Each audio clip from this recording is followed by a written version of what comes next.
Буындарыңызда үнемі сіресуді, кетпейтін ауырсынуды сезіндіңіз бе? Мұны жас ұлғаюының немесе шамадан тыс күш түзудің белгісі деп қабылдауыңыз мүмкін. Бірақ бұл басқа нәрсе болса ше. Егер денеңіз сізді көрінбейтін жүк тұз шөгінділерінің жүгі басып жатқанын айтқысы келше. Денеге қажетті минерал болып табылатын тұз кейде буындарымызда және омыртқамызда жиналып, денсаулыққа қатысты бірқатар мәселелерге әкелуі мүмкін. Алғашқы кезеңдерінде көбінесе байқалмайтын бұл жиналу ыңғайсыздық, сіресу және тіпті ауырсыну түрінде көрінуі мүмкін. Бұл барлық жастағы және өмір салтындағы адамдарға әсер ететін кең таралған мәселе. Бірақ алаңдамаңыз, үміт бар. Себептерін түсіну, белгілерін тану және табиғи емдеу әдістерін зерттеу арқылы буын денсаулығыңызды бақылауға алып, тұз шөгінділерінің жүгін жеңілдете аласыз. Бұл бейнеролик сізді денені тазартуға және қуатты қалпына келтіруге көмектесетін, ұрпақтан ұрпаққа беріліп келе жатқан дәстүрлі емдеу әдістері әлеміне жетелейді. Көбінесе ас үйіңізде кездесетін қарапайым ингредиенттерді қолданатын бұл дәрі-дәрмектер сол қыңыр тұз шөгінділерін ерітіп, денеңіздің табиғи тепе-теңдігін қалпына келтірудің жұмсақ, бірақ тиімді әдісін ұсынады. Бірлесіп буын денсаулығына сапар шегейік, дәстүрлі емдеудің даналығын қайта ашып, ыңғайлы белсенді өмірдің құпияларын ашайық. Денелеріміз көбінесе бізбен нәзік белгілер, бір нәрсе дұрыс емес екендігі туралы сыбырлар арқылы байланысады. Тұз шөгінділеріне келетін болсақ, бұл сыбырлар әртүрлі жолдармен көрінуі мүмкін, көбінесе басқа аурулармен шатастырылады. Алғашқы белгілердің бірі сіресу. Әсіресе таңертең немесе белсенді емес кезеңдерден кейін. Көбінесе қозғалыс диапазонының шектеулілігімен қатар жүретін бұл сіресу күнделікті тапсырмаларды қиын сезінуге мәжбүр етеді. Жинақталу күшейген сайын, сіз ауырсынуды сезінуіңіз мүмкін, бұл ауырсынудан өткір атылатын сезімдерге дейін. Бұл ауырсыну белгілі бір буында локализациялануы немесе айналадағы аймақтарға таралуы мүмкін. Бұл қозғалысты ыңғайсыз етеді. Басқа белгілерге буындардың сықырлауы немесе сытырлауы жатады. Бұл тұз кристалдары қозғалыс кезінде бір-біріне немесе айналадағы тіндерге үйкелгенде пайда болуы мүмкін. Исіну және қабыну да белгі болуы мүмкін. Өйткені тұз жиналған сайын қабыну реакциясын тудыруы мүмкін. Бұл зақымдалған аймақта исіну мен ауырсынуға әкеледі. Бұлшықет әлсіздігі тағы бір симптом. Тұз шөгінділері жүйке функциясына кедергі келтіруі мүмкін. Бұл бұлшықет әлсіздігіне немесе тіпті ауыр жағдайларда ұйып қалуға әкеледі. Осы белгілердің кез келгенін сезінсеңіз, денеңізді тыңдап, тиісті нұсқаулық іздеу өте маңызды. Есіңізде болсын, ерте анықтау, одан әрі асқынулардың алдын алу және уақытылы араласуды қамтамасыз етудің кілті болып табылады. Тұз шөгінділері бір түнде пайда болмайды. Олар көбінесе уақыт өте келе біртіндеп жиналуына ықпал ететін әртүрлі факторлардың нәтижесі болып табылады. Бұл кінәлілерді түсіну негізгі себепті жою және одан әрі жиналудың алдын алу үшін өте маңызды. Негізгі кінәлілердің бірі біздің өңделген тағамдарға, тазартылған қанттарға және шамадан тыс тұзға толы заманауи диетамыз. Бұл диеталық әдеттер дененің табиғи минералды балансын бұзады. Бұл біздің буындарымызда жиналуы мүмкін тұздың артық болуына әкеледі. Басқа факторларға сусыздану жатады. Біз жеткілікті су ішпеген кезде біздің денеміз артық тұзды қоса, қалдықтарды шығару үшін күреседі. Бұл олардың буындарымызда жиналу ықтималдығын арттырады. Жаттығулардың жетіспеушілігі тағы бір фактор.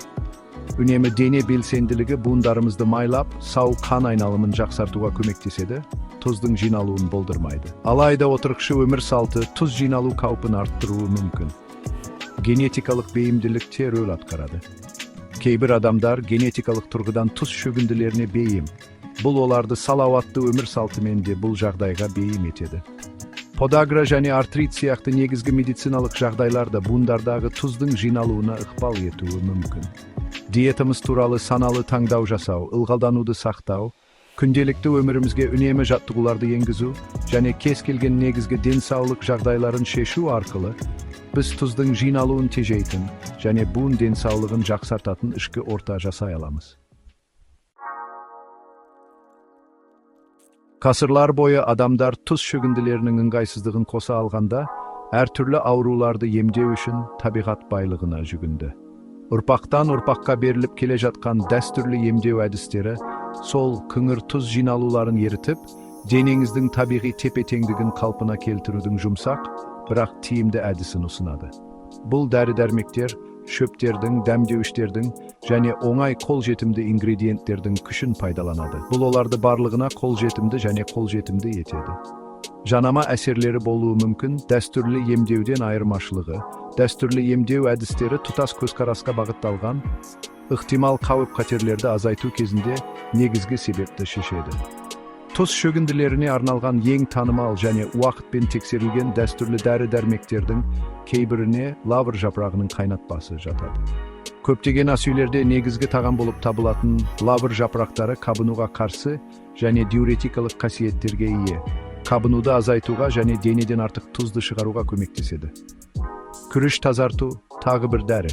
Қарапайым дән болып табылатын күріш табиғи абсорбент ретінде әрекет етеді. Буындардан токсиндер мен артық тұзды шығарады. Эпсом тұзы бар ванналар да пайдалы. Магнийге бай эпсом тұзы бұлшықеттерді босаңсытуға, қабынуды азайтуға және тері арқылы токсиндерді шығаруға көмектеседі. Буындардың ауырсынуы мен сіресуін жеңілдетеді. Бұл тұз шөгінділерімен күресудегі табиғат арсеналының бірнеше ғана мысалы. Келесі бөлімдерде біз әрбір дәрі-дәрмекті тереңірек қарастырамыз, оларды дайындау әдістерін, ұсынылатын дозаларын және ықтимал пайдасын зерттейміз. 5-ші бөлім – лавр жапырағының қайнатпасы, уақытпен тексерілген эликсир. Көптеген ас үйлерде негізгі тағам болып табылатын қарапайым лавр жапырағы тұз шөгінділеріне қарсы құпия қаруды, буындардың ауырсынуын және қабынуын жеңілдету үшін ұрпақтан ұрпаққа қолданылып келе жатқан қуатты қайнатпаны ұстайды. Бұл эликсирді дайындау үшін сізге қажет 5 грамм лавр жапырағы және 500 мл су. Нұсқаулар. Біріншіден, лавр жапырақтарын ағын сумен мұқият шайыңыз. Содан кейін кастрюльде суды қайнатыңыз. Лавр жапырақтарын қайнаған суға салып, отты баяулатыңыз. Пайдалы қосылыстар суға сіңіп кету үшін 5 минут қайнатыңыз. Оттан алып, қайнатпаны кем дегенде 30 минут бойы тұндырыңыз. Соңында сұйықтықты сүзіп, лавр жапырақтарын тастаңыз. Енді дозасы үшін лавр жапырағының қайнатпасын күні бойы кішігірім бөліктерге бөліп, 3 күн қатарынан ішіңіз. Оңтайлы нәтижеге жету үшін бұл циклды айына бір рет қайталау ұсынылады. Пайдасы өте тамаша. Лавр жапырақтарында буындардағы қабынуды азайтуға, ауырсыну мен сіресуді жеңілдетуге көмектесетін қосылыстар бар. Қайнатпа табиғи диуретик ретінде әрекет етеді, зәр шығарудың таландырады және денеден артық тұз мен токсиндерді шығаруға көмектеседі. Сонымен қатар, лавр жапырақтары ас қорытуға көмектеседі, бұл қоректік заттардың дұрыс сіңуі және жалпы әл-ауқат үшін маңызды.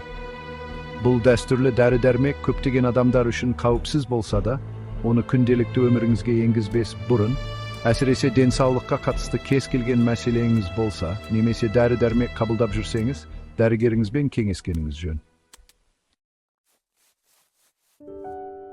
6-шы бөлім – күріштің күшін пайдалану, қарапайым, бірақ тиімді тазарту. Әлемде миллиардтаған адамдар үшін негізгі тағам болып табылатын күріш тек қана қоректенуден артық нәрсе ұсынады. Ол біздің денемізді іштен сыртқа тазартуға, буындарымызда жиналатын токсиндер мен артық тұзды ақырын шығаруға күшке ие. Бұл дәстүрлі тазарту күріштің абсорбциялық қасиеттерін пайдаланады. Бұл оған губка сияқты қоспаларды сіңіруге мүмкіндік береді. Денеңізді жеңіл сезінеді және буындарыңызды икемді етеді. Мұнда күріш тазартуды қалай жасау керек? 2 ас қасық шикі күрішті, жақсырақ қоңыр күрішті алып, ағын сумен мұқият шайыңыз. Шайылған күрішті шыны банкаға салып, 2 кесе сүзілген су қосыңыз. Банканы бос жауып, күрішті бөлме температурасында түнде жібітіңіз. Таңертең күріштен суды сүзіп, аш қарынға ішіңіз. Бұл процесті күн сайын 1 апта бойы қайталаңыз, содан кейін тазартуды қайта бастамас бұрын 2 апта үзіліс жасаңыз. Пайдасы өте тамаша. Күріш табиғи абсорбент ретінде әрекет етеді, буындар мен тіндерден артық тұз мен токсиндерді шығарады. Бұл тазарту ас қорыту жүйесіне жұмсақ, бұл оны көптеген адамдар үшін қолайлы етеді. Тұздың жиналуын азайту арқылы күріш тазарту буындардың икемділігі мен қозғалыс диапазонын жақсарта алады. Күріш тазарту әдетте қауіпсіз болса да, денеңізді тыңдау және кез келген ыңғайсыздықты сезінсеңіз, немесе кез келген алаңдаушылық болса, дәрігеріңізбен кеңесу маңызды. 7 бөлім Эпсом тұзы бар ванналар ыңғайсыздықты кетіру.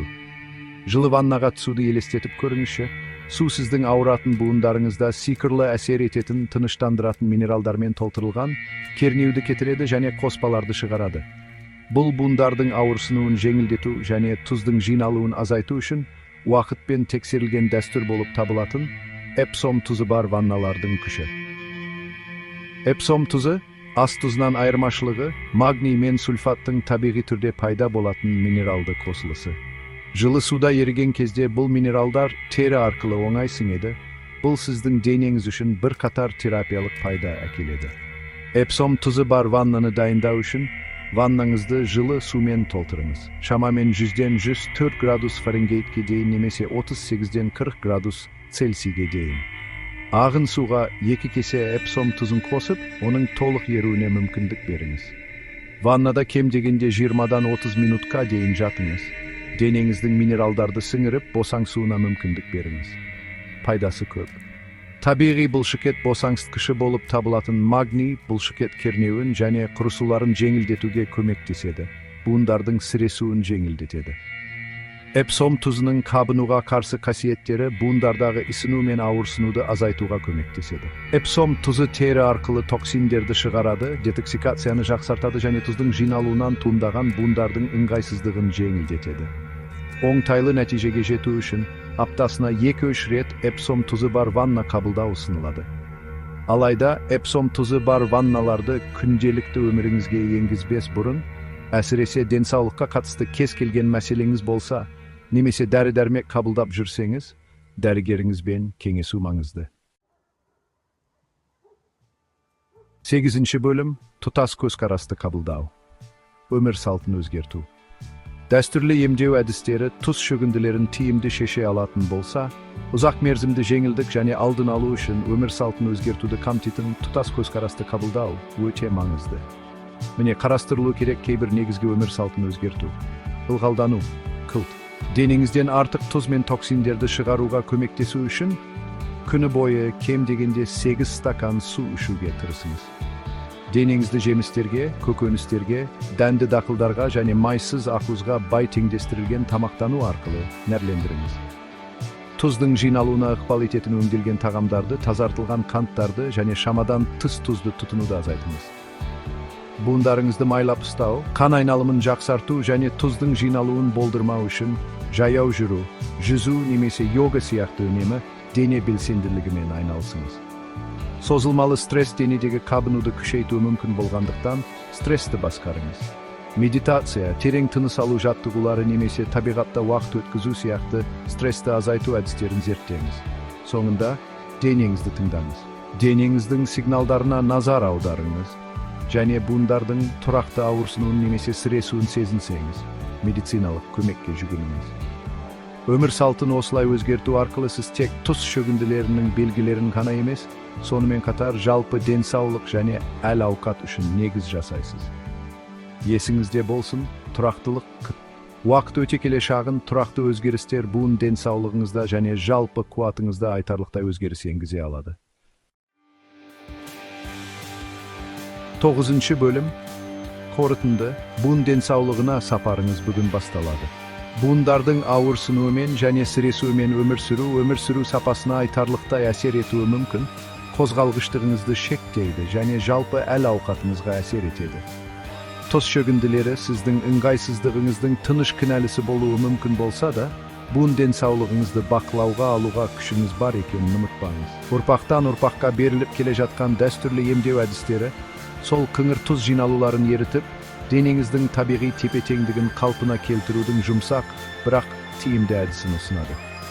Қуатты лавр жапырағының қайнатпасы болсын, қарапайым, бірақ қуатты күріш тазарту болсын, немесе тыныштандыратын эпсом тұзы бар ванналар болсын, бұл дәрі-дәрмектер ыңғайсыздықты жеңілдету және емдеуді жақсарту үшін табиғат күшін пайдаланады. Бірақ шын емдеу тек белгілерді шешуден тысқары. Uzak мерзімді жеңілдік және алдын алу үшін өмір салтын өзгертуді қамтитын тұтас көзқарасты қабылдау өте маңызды. Ылғалдануды басымдыққа қою, денеңізді пайдалы тағамдармен нәрлендіру, үнемі дене белсенділігімен айналысу, стрессті басқару және денеңіздің сигналдарын тыңдау арқылы сіз оңтайлы буын денсаулығы үшін құнарлы топырақ жасайсыз.